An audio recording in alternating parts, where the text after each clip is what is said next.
Rahimakumullah. Ada sebuah surah dalam juz 30 Al-Quran. Saya yakin anak-anak TPA kita juga menghafalnya. Begitu pula dengan hadirin di sini. Tetapi banyak sekali kaum muslimin yang tidak mentadaburinya, tidak merenungi kandungan-kandungan makna ayat ini atau ayat-ayat dalam surah ini, sehingga akhirnya mereka terkena dalam ancaman dalam ayat atau dalam surah ini. Surah ini, saudaraku, diberi nama oleh Allah Subhanahu wa taala dengan surah Al-Humazah. A'udzu billahi minasyaitonir rajim. Bismillahirrahmanirrahim. Wailun likulli humazatin lumazah alladzi jama'a malan wa 'addadah yahsabu anna malahu akhladah kalla layunbadhanna fil hutamah wa ma adraka mal hutamah narullahil muqadatu allati tattali'u 'alal afidah innaha 'alaihim mu'sadah fi 'amadin mumaddadah. Di dalam tafsir sekaligus terjemahan, wailun berarti, saudaraku seiman, memiliki banyak makna yang artinya adalah kecelakaan, kehinaan, penyiksaan, kerendahan, segala macam makna yang bisa menyusahkan seseorang bergabung di masalah atau dalam kalimat wail. Seperti misalnya dalam ayat lain, wailun lil mutaffifin, kecelakaan, kehancuran, kebinasaan. Bahkan ulama tafsir mengatakan nama sebuah lembah di api neraka namanya wail. Allah mengatakan wailun likulli. Kata-kata li, li ini berarti untuk, dan kullu berarti semuanya. Dan kalau bergabung antara li dengan kullu berarti tidak ada pengecualian. Allah mengatakan wailun likulli, kecelakaan, kehancuran, kebinasaan, siksaan, lembah di api neraka untuk semua, tidak terkecuali. Siapakah yang Allah ancam, saudaraku? Dua kelompok, humazatin lumazah. Humazah ini kata ulama tafsir maknanya adalah alladzi ya'ibun nasu biqaulihi, orang yang sibuk menceritakan aib orang lain dengan lisannya. Sibuk lisannya setiap hari bangun tidur sampai tidur lagi bagaimana menjatuhkan orang lain, menghina orang lain, mengeluarkan kata-kata yang mengundang murkahnya Allah dari kata-kata kemaksiatan. Tidak ada nasihat, tidak ada zikir, tidak ada baca Al-Quran. Padahal orang mukmin harus memikirkan semua yang keluar dari lisannya adalah sesuatu emas, bernilai, punya bobot, sehingga dicatat dalam buku amalnya. Dan dia menjauhi semua kata-kata yang justru berbahaya bagi dia, yang akan membuat orang lain membencinya karena kata-kata kasar, atau menghina, atau menjatuhkan. Bahkan Allah Subhanahu wa ta'ala akan murka padanya. Dan kita akan dengar dalam lanjutan ayat ini bagaimana Allah mengancam orang-orang yang menyalahgunakan lisannya. Saya akan paparkan panjang lebar hadis-hadis dan berhubungan dengan hukum-hukumnya setelah membacakan umumnya ayat ini. Allah Subhanahu wa ta'ala mengatakan lanjutannya lumazah. Beda antara humazah dan lumazah, saudaraku, hanya di awal hurufnya. Kalau humazah menggunakan ha, kalau lumazah menggunakan lam. Kalau tadi humazah alladzi ya'ibun nasu biqaulihi, orang yang sibuk menceritakan aib orang lain, menjatuhkan, menghina dengan lisannya. Maka lumazah adalah alladzi ya'ibun nasu bifi'lihi, orang yang sibuk mencontohkan aib orang lain dengan perilakunya. Temannya pincang dicontohkan jalannya, temannya cadel dicontohkan jalannya. Apa saja kekurangan dari fisik seseorang di depan matanya, maka dia jadikan sebagai bahan-bahan olokan. Sekali lagi Allah mengatakan wailun, kecelakaan, kehancuran, kebinasaan, lembah di api neraka untuk semua tidak terkecuali kelompok yang sibuk menceritakan orang lain dengan lisannya, menjatuhkan mereka, menghina mereka, atau mereka mencontohkan aib orang lain dengan perilakunya. Apa yang Allah Subhanahu wa ta'ala sebutkan tentang ciri mereka? Kata Allah Subhanahu wa ta'ala, alladzi jama'a malan wa 'addadah. Yang paling banyak kena dua kelompok ini adalah orang-orang yang selalu secara letter-let maknanya mengumpulkan harta dan menghitung-hitungnya. Ini terjemahan letter-let, tapi makna tafsirnya adalah orang-orang yang mengejar prestasi-prestasi dunia yang mereka mengira bahwasanya prestasi itu akan terus kekal bersama mereka. Misal, seorang ketua yayasan terus merasa dirinya akan menjadi ketua yayasan. Setiap merasa ada saingan, maka dia akan berusaha menjatuhkan dengan lisan atau perilakunya. Setiap orang dicalonkan menjadi wakil rakyat, maka dia akan terus mencari aib lawannya tadi dengan cara terus menjatuhkan dia dengan lisan dan juga dengan perilakunya, dan seterusnya. Semua ini adalah hal-hal yang diancam oleh Allah Subhanahu wa ta'ala. Di dalam Islam, saudaraku, kita sangat ditekankan untuk selalu bersyukur kepada Allah kalau seandainya ada sesuatu aib pada diri orang, muslim atau non muslim, untuk bersyukur kepada Allah karena tidak ada pada diri kita. Sebagaimana sabda Nabi SAW di dalam sebuah hadis yang sahih, beliau mengatakan terjemahannya, kalau kalian melihat aib pada diri seseorang yang tidak ada pada diri kalian, ucapkanlah alhamdulillahilladzi afani mimma ibtala bihi wa faddalani ala katsiri mimma khalaqa tafdhila. Segala puji bagi Allah yang telah menyelamatkan saya atas apa yang dicobakan kepada orang ini dan telah memberikan kepada saya kelebihan dengan kelebihan-kelebihan yang banyak. Bukan justru menjatuhkan, bukan justru menjadikan sebagai senjata untuk menghina orang lain atau bahkan menceritakan aib tersebut kepada orang lain. Saudaraku, menceritakan aib yang ada pada diri seseorang, kalaupun ada, namanya ghibah dalam agama Islam dan hukumnya haram, tidak boleh. Kata Nabi SAW waktu ditanya apa itu ghibah oleh seorang sahabat, beliau mengatakan, engkau menyebutkan tentang saudaramu yang dasarnya ada padanya dan dia tidak suka diceritakan hal tersebut. Sementara kalau tidak ada padanya, namanya fitnah, dan fitnah lebih besar daripada pembunuhan dosanya. Tidak ada celah bagi seorang muslim untuk menyalahgunakan lisannya, maka harus dijaga. Ini contoh, dan Allah sebutkan mereka paling banyak mengejar prestasi dunia. Sementara saudaraku, dunia ini semuanya hanya kemasan dan kiasan. Apa bedanya antara seseorang yang tidur di emperan jalan, yang tidak menggunakan kasur, selimut, cuma berlapiskan tanah saja, dan bajunya apa saja yang ada di badannya, dengan orang yang tidur di ranjang yang ratusan juta, rumahnya dari marmer semuanya? Apa kira-kira bedanya antara dua orang ini? Demi Allah, hanya kemasannya saudaraku, kemasan duniawi. Tujuannya sama saja, tidur. Apa bedanya antara orang yang makan di daun pisang dengan orang yang makan di piring emas? Kemasan dunianya yang berbeda, tujuannya makan sama. Jangan sampai kelebihan kemasan yang Allah berikan kepada kita karena kelebihan fisik, karena adanya kemasan kendaraan, kemasan yang diberikan oleh Allah Subhanahu wa taala, lalu akhirnya membuat kita melanggar pemberi nikmat itu, Allah Subhanahu wa taala, yang melarang kita justru menjatuhkan orang lain. Kata Nabi SAW, lawan daripada menjatuhkan orang adalah tawadu, merendah. Dalam hadis Bukhari kata Nabi SAW, man tawadha lillah rafa'ahullah. Justru siapa yang merendah kepada Allah atau karena Allah, Allah akan tinggikan derajatnya. Hasan Basri rahimahullah ditanya oleh beberapa ulama-ulama Basra pada saat itu, pada saat mereka mendefinisikan apa itu tawadu, apa itu merendah, supaya kita tidak jatuhkan orang lain. Maka mereka memberikan definisi beragam macam. Lalu Hasan Basri mengatakan, kalau menurut saya adalah, jangan pernah kau lihat siapapun orang muslim di depan matamu, kecuali kau pastikan dan katakan dalam dirimu, dia lebih baik daripada saya. Kalau dia lebih tua, katakan orang ini lebih dulu mengenal Islam dari saya, maka pasti lebih banyak pahalanya. Kalau dia lebih muda, katakanlah bahwasanya dia lebih muda dari saya sehingga dosanya lebih sedikit dan Allah lebih muliakan dia. Terus kita merendah di mata Allah Subhanahu wa taala, Allah akan tinggikan derajatnya orang seperti ini. Saudara, selanjutnya Allah mengatakan ancamannya datang.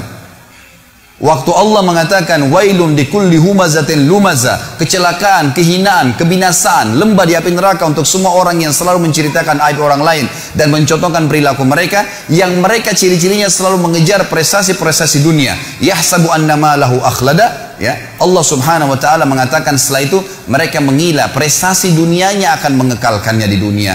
Kalla, tidak mungkin. La yumbadzanna fil hutama, pasti mereka ini akan dilemparkan ke dalam hutama. Allah lanjutkan, wa ma adraka mal hutama, tahukah kalian kenapa harus kalian takut, khawatir jangan sampai masuk ke hutama itu? Narullahil muqada, apinya Allah yang muqada. Kata para ulama tafsir, muqada maknanya adalah mushtailah, yang berkobar-kobar. Teman-teman sekalian, renungi makna ini.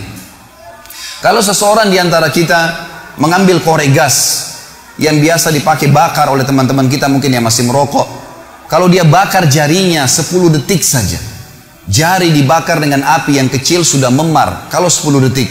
Kalau 1 menit teman-teman sekalian sudah cukup untuk membuat matang tangan itu dan perlu operasi untuk diperbaikin. Bagaimana dengan api yang berkobar-kobar? Banyak orang tidak merenungi masalah ini, tidak memikirkan. Tetangga saya pernah mengalami kebakaran di kota Makassar pada saat itu beberapa tahun lalu. Saya coba ingin membantu saja, tiba-tiba ada api yang sangat besar menyambar di depan mata saya, dan saya membayangkan bagaimana kalau api itu subhanallah menyambar tubuh saya bisa hangus seketika pada saat itu. Tapi alhamdulillah Allah masih selamatkan.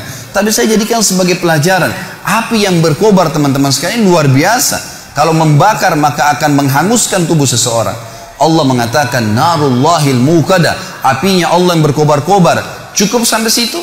Ternyata tidak. Allah masih sambung lagi. Allati, yang api itu tattali'u alal af'idah. Sifatnya api itu kalau dibakar kakinya penghuni neraka nanti yang humaza dan lumaza ini akan membakar sampai ke jantungnya. Orang Arab mengatakan dalam bahasa Arab, teman-teman sekalian, kalau dia melihat sesuatu, dia mengatakan ra'aitu, saya sudah melihatnya. Kalau sesuatu itu sangat dekat dan mudah dijangkau. Tetapi kalau orang Arab ingin melihat sebuah benda, misal di pinggir lautan, ada benda yang sangat jauh di seberang pulau sana, atau dia di atas gunung, dia ingin melihat sesuatu yang jauh, dan itu jarang dilihat orang-orang lain, kemudian berhasil matanya melihat, maka dia akan menggunakan kalimat ittala'tu, saya berhasil melihatnya, target yang sudah susah dilihat oleh orang lain. Makanya dalam baca buku pun dikatakan ittala'tu, saya berhasil melihat sesuatu informasi yang saya butuhkan. Allah menggunakan kosakata ini. Sifat neraka tadi, api yang berkobar-kobar hutama itu, kata Allah, allati yang tattali'u ittala'a, sampai pada target alal afidah, ke jantung manusia. Kata para ulama tafsir, kalau dibakar kakinya langsung ke jantungnya terbakar. Padahal kalau rasional kita datangkan manusia dan dibakar, teman-teman sekalian, yang terakhir terbakar jantungnya karena diselimuti oleh kulit, otot, tulang dan seterusnya. Cukup sampai situ?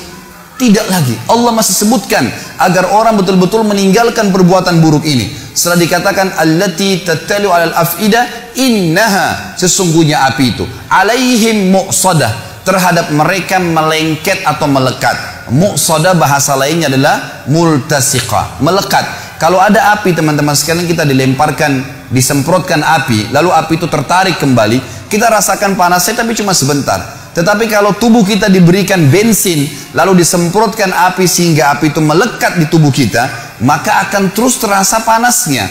Per detiknya terasa panas. Maka Allah menggunakan kalimat ini. Api neraka hutama tadi itu bukan hanya berkobar-kobar, tapi pada saat disemprotkan ke tubuh seseorang nanti, naudzubillah, yang melanggar melakukan dua perbuatan ini, apinya akan melengket ke tubuhnya sampai terbakar, baru padam api tersebut. Diulangi lagi, begitu terus, tidak akan pernah habis sampai dosanya dibersihkan oleh Allah Subhanahu wa taala. Dan ingat, ancaman ini berlaku bagi seorang muslim yang dengan syahadatnya pun dia sudah bisa masuk surga sebenarnya, tapi akan dimasukkan ke neraka. Dan ini baru satu jenis siksaan karena bahaya lisan dan contoh perilaku. Belum bicara masalah dosa zina, belum bicara masalah dosa riba, belum bicara masalah dosa durhaka dengan orang tua, ditambahkan azab-azab kepada mereka. Sangat konyol kalau orang mengatakan tidak ada masalah, saya disiksa dulu di neraka, toh akhirnya saya akan masuk ke dalam surga. Ini perkataan syaitan yang akan menyesatkan setiap mukmin yang akhirnya menganggap remeh dosa. Subhanallah, Allah mengatakan sungguhnya api itu sampai ke dalam jantung manusia dan api itu melengket pada mereka. Inna alaihim muqsadah. Tidak cukup sampai situ, teman-teman sekalian. Allah menutup surah ini dengan kalimat, kata ulama, yang luar biasa. Kalimat ini menandakan siksaan yang luar biasa, tidak bisa dibayangkan. Fi amadin mumaddadah, kata Allah, dan mereka akan diikat di tiang-tiang yang bergelantungan. Kata ulama tafsir, penutupan surah ini luar biasa kalau orang memahaminya. Rasionalnya begini, kalau masjid ini kita tutup semua, tidak ada lubangnya sedikit pun, lalu kemudian kita bakar dengan api, teman-teman sekalian, ada orang yang mau dibakar di sini, nggak diikat di tiang, dibiarkan dia berlari-lari sana sini, tapi penuh dengan api ruangan ini. Pasti dia akan mati terbakar, tapi ada jeda pada saat dia lari ke sana, dia lari ke sini, ada jeda, dia tidak rasakan panasnya api. Kalau ada orang kita ikat di tiang masjid ini, lalu kita bakar, ditutup semuanya, dia nggak bisa lari karena terikat, juga masih ada jeda di mana dia bisa menginjak-injakkan kakinya ke lantai sehingga api dari bawah kakinya padam. Memang dia terbakar, tapi masih ada jeda di mana dia tidak rasakan panas. Tetapi teman-teman sekalian, renungi makna ayat ini, namanya tadabbur, mengambil hikmah dan hukum yang Allah inginkan. Kalau kita tancapkan tiang di atas atap masjid ini, ditancapkan tiang seperti misalnya tiang lampu yang besar, lalu kita ikat seseorang di situ, kemudian dibakar ruangan ini, dia bergerak kiri kanan pun tetap akan merasakan panasnya api siksaan tersebut per detiknya. Dan ini kata ulama adalah makna yang luar biasa, mengandalkan sudah cukup seorang muslim meninggalkan dosa ini, saudara. Surah ini, teman-teman sekalian, mengajarkan kepada kita tentang bahayanya menyalahgunakan lisan. Dan dari sisi lain, lisan dalam agama kalau dipergunakan dengan kebaikan, maka akan baik.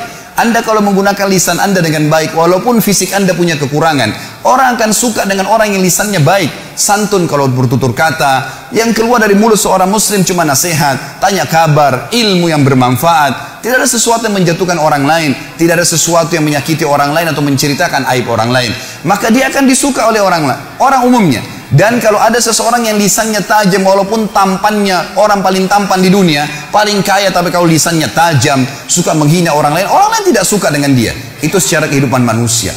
Juga di sisi Tuhan kita Allah subhanahu wa ta'ala, Allah sangat murka dengan orang yang menyalahgunakan lisannya. Sampai kata Nabi SAW dalam hadis Bukhari, Laisal mu'nu bitta'ani walal la'an. Bukan sifat orang mukmin yang suka la'an dan ta'an. Ini dua-duanya bahaya lisan. Suka melaknat, menyia-nyialkan orang, kamu sial, kamu gini, kamu buruk, selalu dihina, dikata-kata yang tidak baik, menjadikan. Dan juga ta'an, suka menghina-hina orang lain. Dua-duanya ini adalah sifat bukan orang mukmin, bukan orang mukmin. Jadi dijelaskan oleh Nabi SAW.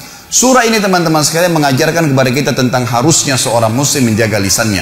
Mari kita renungi bersama-sama sabda-sabda Nabi SAW berhubungan dengan masalah ini. Yang pertama saudara, dalam hadis Bukhari Muslim, Nabi SAW pernah lewat di pasar bersama dengan beberapa orang sahabat. Kemudian ditemukanlah ada bangkai kambing. Bangkai kambing ini tanduknya patah, matanya buta, kakinya patah, dan sudah jadi bangkai. 4 aib sekaligus. Tanduknya patah, matanya buta, kakinya patah, sudah jadi bangkai. Lalu Nabi SAW ingin menarik perhatian para sahabat. Dalam ilmu bahasa Arab namanya jadbul intibah. Menarik perhatian para sahabat karena beliau ingin sampaikan informasi yang penting setelah itu. Lalu beliau mengatakan, siapakah di antara kalian yang mau membeli bangkai kambing ini? Kata para sahabat, ya Rasulullah, jangankan dia sudah jadi bangkai, kalau dia hidup saja, kami tidak mau membelinya. Kalau ada kambing hidup, tanduknya patah, matanya buta, kakinya patah, hidup, nggak ada yang mau beli. Apalagi kalau sudah jadi bangkai. Nabi SAW ulangin lagi dengan metode yang berbeda, dengan metode yang sama tapi dengan bahasa yang berbeda. Kata Nabi SAW, siapa yang ingin saya berikan cuma-cuma? Lalu kata para sahabat, ya Rasulullah, sama saja. Kalau dia masih hidup saja, walaupun dikasih cuma-cuma, kalau tanduknya patah, matanya buta, kakinya patah, nggak ada yang mau terima. Kata Nabi SAW, ini pesan beliau. Ambil dan bawa pulang, jadikan sebagai kaidah hidup teman-teman sekalian. Mohon maaf, saya naik di mimbar sini dan teman-teman dai pun pada saat ceramah, bukan untuk seremoni, bukan meramaikan, bukan saya datang sini jauh-jauh dari Jakarta untuk berdongeng dengan Anda, untuk menceritakan atau menghibur Anda. Ini hukum Allah untuk diterapkan dalam kehidupan teman-teman sekalian. Kaidah hidup, ini bukan mainan, bukan sesuatu yang cuma didongengkan saja. Lalu kata Nabi SAW, seseorang di antara kalian, demi zat yang ubun-ubunku dalam genggaman, maksudnya demi Allah, seseorang di antara kalian memakan bangkai ini jauh lebih ringan baginya dibandingkan azab yang dia terima hari kiamat nanti. Diterima karena dia menceritakan aib saudaranya muslim. Artinya nanti hari kiamat dia seperti memakan bangkai karena menceritakan aib seorang muslim. Hadis yang kedua, kata Nabi SAW di dalam hadis riwayat Bukhari, man dhamina li ma baina lihyai wa ma baina fakhidai dhamintu lahul jannah. Siapa yang bisa menjamin untukku di antara kalian apa yang berada di antara dua rahangnya, dua pipinya, lisannya, dan apa yang berada di antara dua pahanya, kemaluannya, aku akan menjamin baginya surga. Ini bahaya sekali. Salah guna lisan dengan kemaluan, selesai semuanya. Bahkan kata Nabi SAW, zina dimulai dengan lisan seseorang dan dibenarkan oleh kemaluannya. Dua benda di tubuh kita ini berbahaya sekali. Jangan sampai salah gunakan, kontrol. Ini harus penting. Juga dalam hadis yang lain, kata Nabi SAW, apakah dalam hadis Bukhari Muslim, apakah kalian tahu perbuatan apa yang paling banyak membawa orang masuk ke dalam surga? Nabi SAW lempar kepada para sahabat, ingin mendengar apa yang mereka ketahui. Lalu mereka mengatakan, Allah dan Rasulnya lebih tahu. Maka kata Nabi SAW, taqwallah wa husnal khuluq. Kalian patuh pada Allah, kerjakan yang diperintahkan, tinggalkan yang dilarang, dan kalian memiliki akhlak yang mulia, baik sama orang, tata kerama. Lalu Nabi SAW balik mengatakan, apakah kalian tahu perbuatan apa yang paling banyak membawa orang masuk dalam api neraka? Maka sahabat pun mengatakan, Allah dan Rasulnya lebih tahu. Kata Nabi SAW, al-fammu wal farj, mulut seseorang dan kemaluannya. Ini dua benda yang paling banyak membawa orang masuk dalam api neraka. Saudaraku, sibukkan lisan kita dengan kata-kata yang baik. Semuanya, para ulama kita, kalau mereka diam, maka mereka berzikir. Kalau mereka berbicara, yang dikeluarkan semuanya kata-kata emas. Rabi' ibn Haytham rahimahullah, seorang ulama tabi'in yang masyhur dengan ketakwaannya. Beliau pernah didatangi oleh muridnya dua orang dan berkata kepadanya, wahai imam, imam ini kiai, Apa rahasianya sampai membuat Anda bisa mengontrol lisan Anda? Karena Rabi' bin Haytham diam terus. Kalau dia bicara yang penting. Artinya di sini bukan tidak boleh bercanda, bukan tidak boleh tertawa. Nabi SAW bercanda dan tertawa. Tapi sesuatu yang jujur, tidak ada kedustaan. Tidak ada sesuatu yang bisa menjatuhkan orang lain, menghinanya. Sesuatu yang baik-baik saja.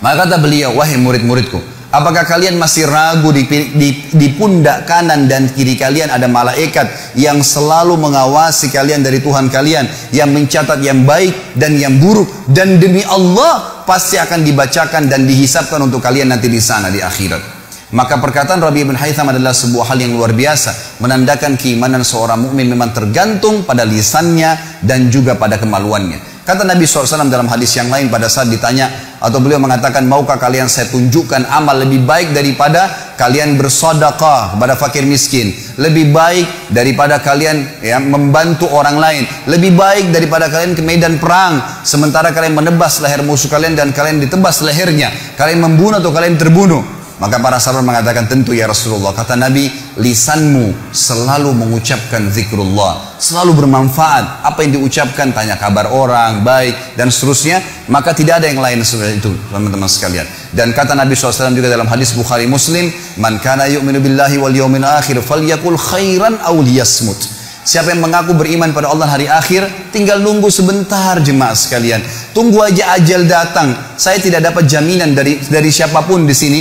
Ujung masjid ini tiba-tiba sekarang ada malaikat maut datang mencabut roh saya dan saya jatuh tergeletak tiba-tiba. Ini bukan doa tapi bisa saja datang. Kemudian saya meninggal. Orang cuma mengenal Khalid Basalamah pernah ceramah. Cuma seperti itu saja. Dan begitu bisa terjadi pada Anda semua. Bukan berarti orang harus masuk ruangan ICU baru kemudian dia meninggal dunia. Setiap saat. Dan semuanya akan ada hisapnya, saudaraku. Maka kata Nabi SAW, siapa yang mengaku beriman pada Allah dan hari akhir, maka dia hanya mengucapkan yang baik saja, yang Allah ridhahi, yang baik, gitu kan? Atau dia diam, tidak usah ucapkan yang lainnya.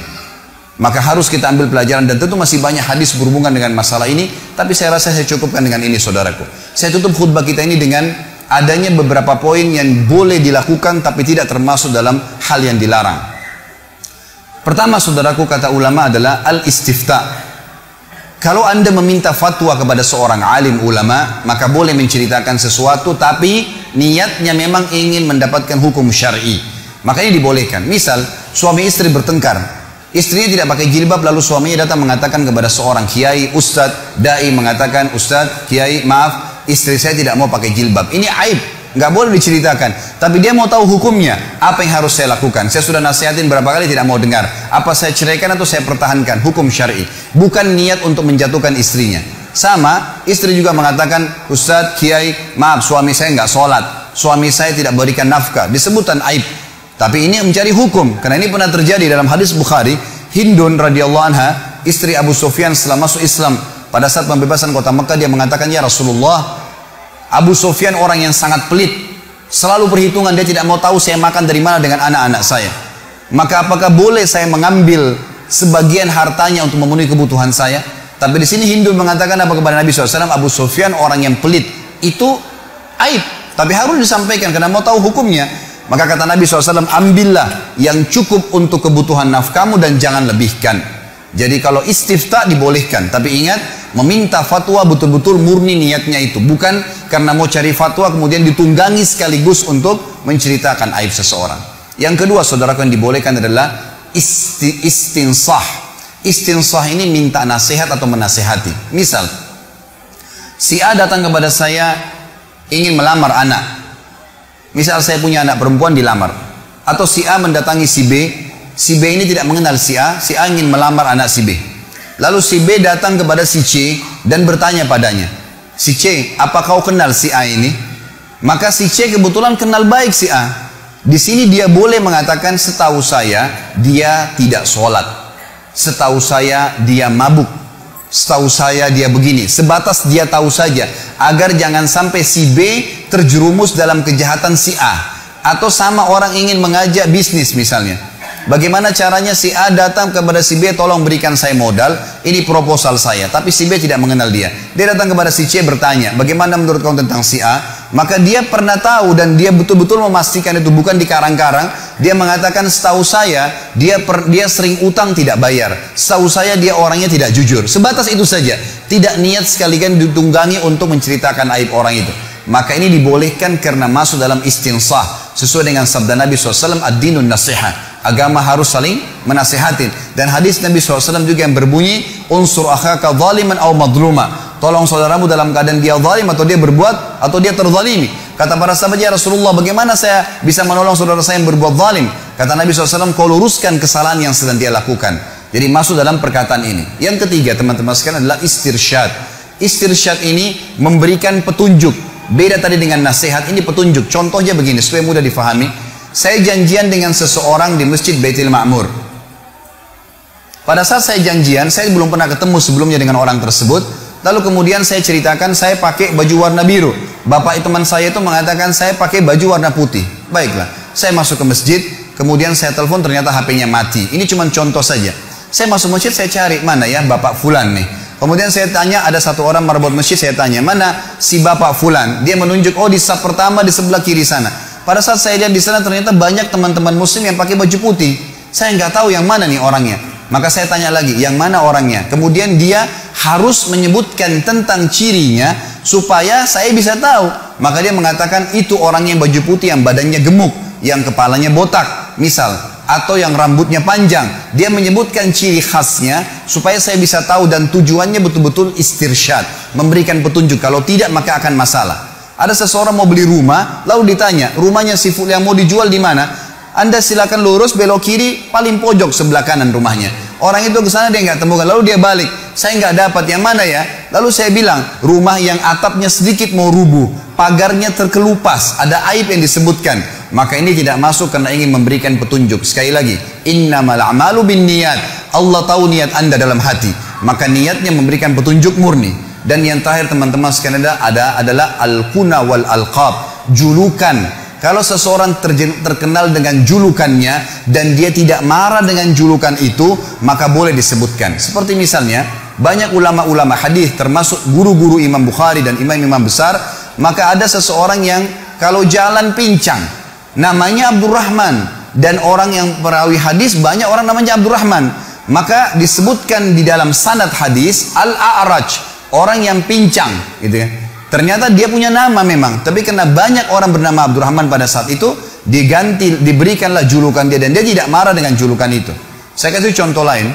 Di Masjid Baitul Ma'mur misalnya diiklankan, habis sholat Jumat ada Bapak Ahmad, maaf kalau ada yang sama namanya, kita cuma kasih contoh. Bapak Ahmad, ada dua orang Ahmad di masjid kita. Yang satu penjual kambing, yang satu penjual mobil. Lalu diiklankan, salah satu dari Bapak Ahmad ini mengundang jemaah untuk makan. Maka diiklankanlah Bapak Ahmad mengundang makan siang di rumahnya. Jemaah pada nggak tahu Ahmad siapa nih. Lalu kemudian maruf masjid mengatakan Ahmad kambing misalnya, atau Ahmad mobil. Dia terkenal dengan julukan itu dan dia tidak pernah marah, bahkan dia senang kalau dipanggil dengan julukan tersebut. Maka ini tidak masuk dalam hal yang dilarang tadi, saudaraku seiman. Aqulu qauli hadza, saya sudah mengucapkan perkataan saya ini. Wa astaghfirullah li wa lakum, dan saya beristighfar kepada Allah dan untuk jemaah sekalian kalau memang ada hal-hal yang salah. Fastaghfiruhu innahu huwal ghafurur rahim. Beristighfarlah karena Allah Maha menerima taubat hamba-hambanya.